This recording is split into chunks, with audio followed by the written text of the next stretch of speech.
Back on our podcast series, Tarakki Talks, with another interesting conversation from the world of ICICI Prudential Asset Management.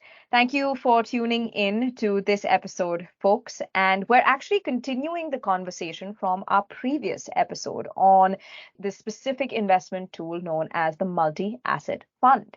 To take us through ICICI Prudential's approach to this multi-asset fund is Amar Shah, Chief Business Officer, ICICI Prudential Asset Management Company Limited, who's been with us on the podcast series before as well. Hi, Amar. Welcome back.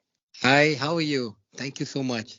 Doing very well and excited to take this conversation further. In our last episode, we did talk about the general structure of a multi-asset fund, but it's going to be interesting to understand how ICICI Prudential actually caters to this need for investors, no matter which phase of their investment journeys they are in. So to start with, can you tell us about how the ICICI MAF is structured and what the unique features of this fund are in comparison to maybe others in the market? Sure, but before we get into that, I would just emphasize that this product is actually now completing 21 years. So that's the kind of track record that we have put on the table. Coming back to your question, see, multi-asset, and I think this time the name says it all, right? That let's look at the whole genesis of investing. And there is no single category in which investors by and large invest, right? If you look at the portfolio construct of any typical investor, there'll be some bit of investments done into assets which will yield like fixed returns. There'll be participation into equity, which will create some wealth.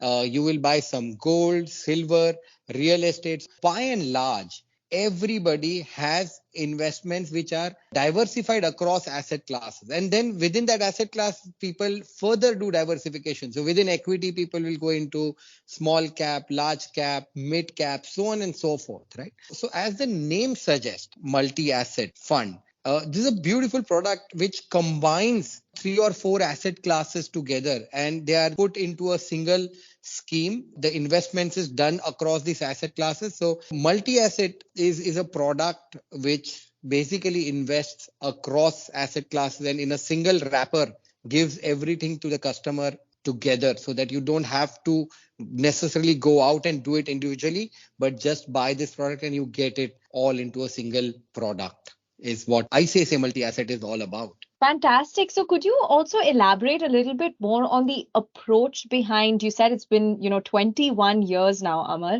since this product has been accessible, right, to investors. What was the approach behind this fund? If you could elaborate on that a little more. Surely. So there is something called as the scheme document, which basically talks about what all and where all you can invest into that scheme.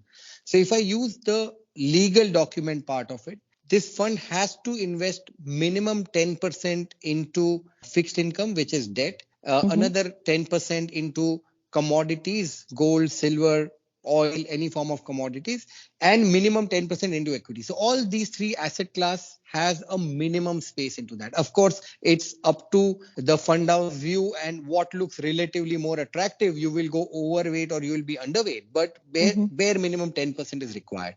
So broadly, the genesis of this is that by and large, it will have a larger portion into equity on an average, right? I would say that anywhere between 60 to 70, 75% is equity. If you think that valuations are cheaper, then you'll have way higher equity and vice versa. But broadly, the genesis is that all these 3 asset classes have its place.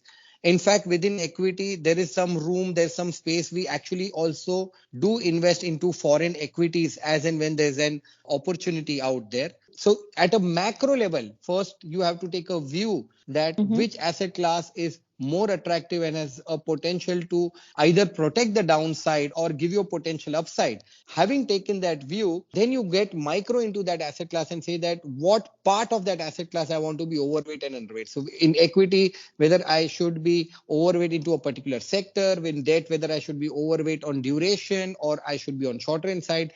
That's how broadly this product works. Right. That's a good launch point into my next question because we do often refer to it as an out of the box scheme, Amar. Aside from the reasons you've just detailed, right, is there one particular reason we've pegged it as such, an out of the box scheme? So, see, there are challenges that happen in the real world, right? That Mm-hmm. what do I buy today? How much do I buy? Which is basically first identifying where to invest in terms of asset class, then how much to invest, which is that do I size it? Do I actually put a large amount of money or do I slowly start investing to that asset class? Then at the level three comes that is there a time when I have to sell? Now, Right. today, especially after, say, March 2023, where there has been some tax changes, right? If you have to invest into debt, you are fully taxed. There is no concept of capital gain. The capital gains are taxed at your marginal tax rate. So if you are a highest taxpayer, you will pay 39% on debt.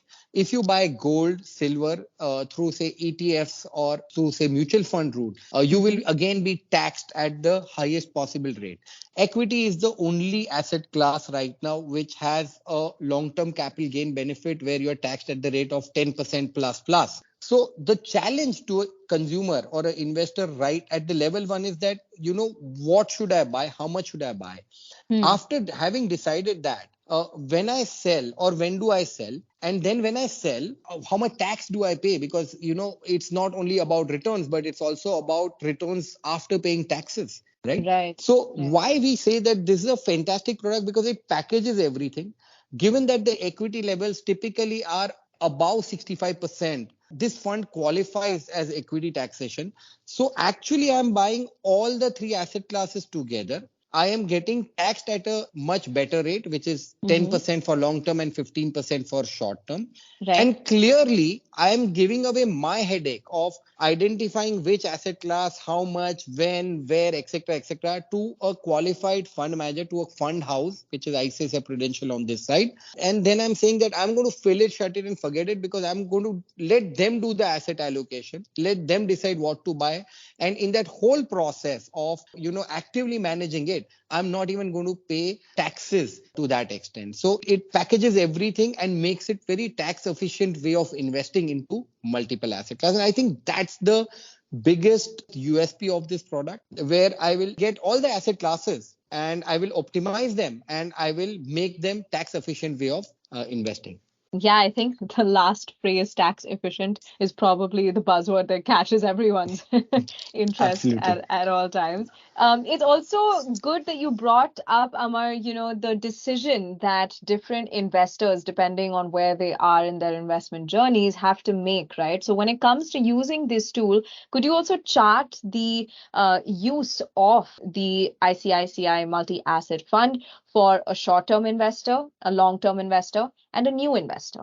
I would say that this is not a product if you're a short-term investor, right? Because it has an element, as I said, a range of 60 to 75% equity, and moment you get in that component into the portfolio, you don't invest into that asset class with a very very short-term view, right? You typically Right. invest for long-term or for the purpose of wealth creation.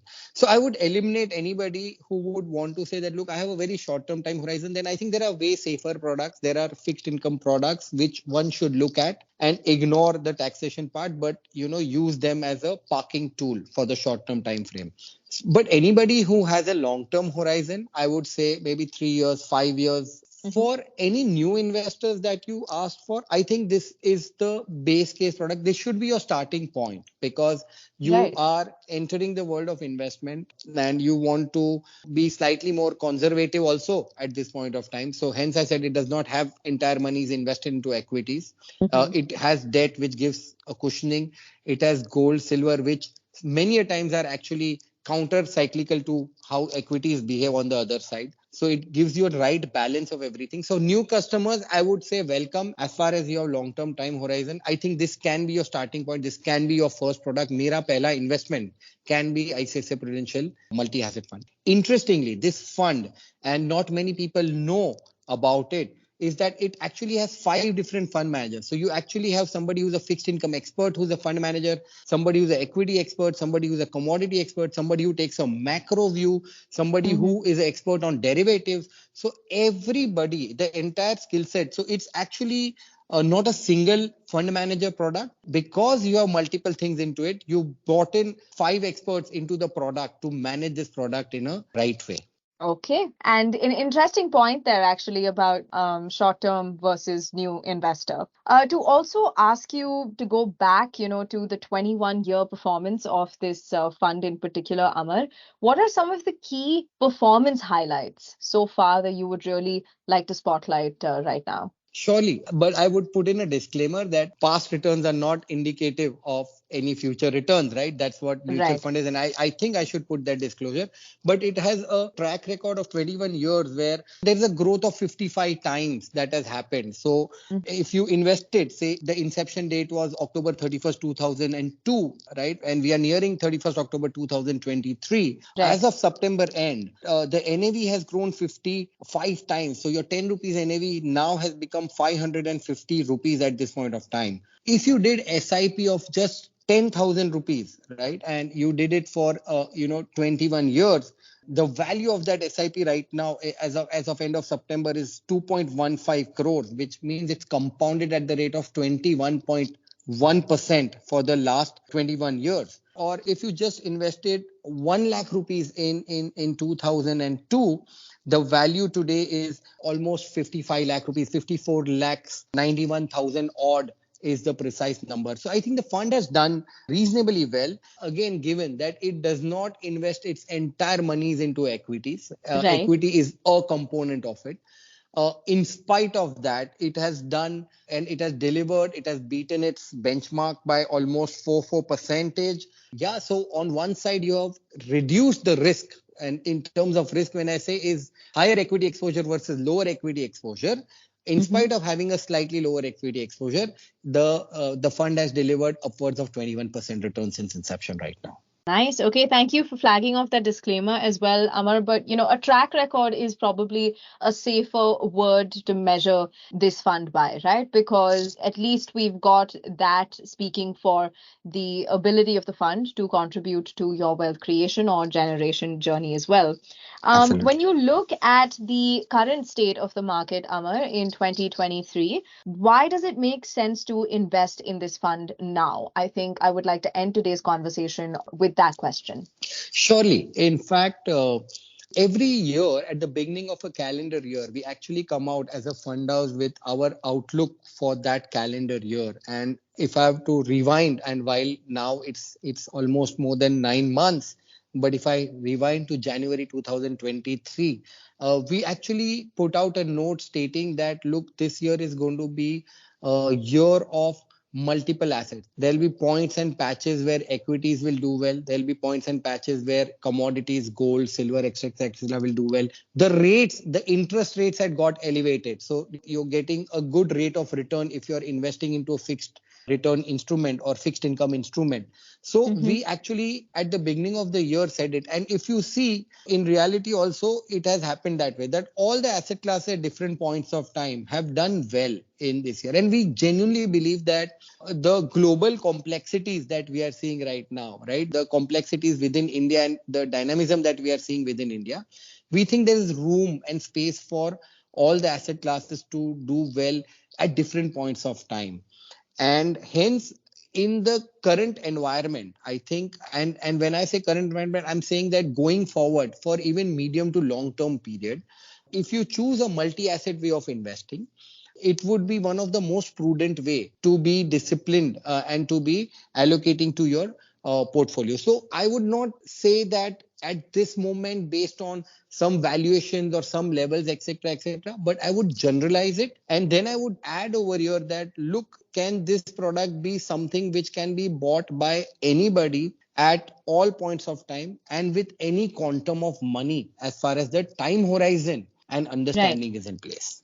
Well, always a pleasure to chat with you, Amar. Thank you so much for giving us a more micro view today of the ICICI Prudential Multi-Asset Fund. I think we've also clarified some important investor questions when it comes to the fund today. So thank you for joining us on this episode of Tarakki Talks. Thank you, and pleasure was all mine. Thank you so much.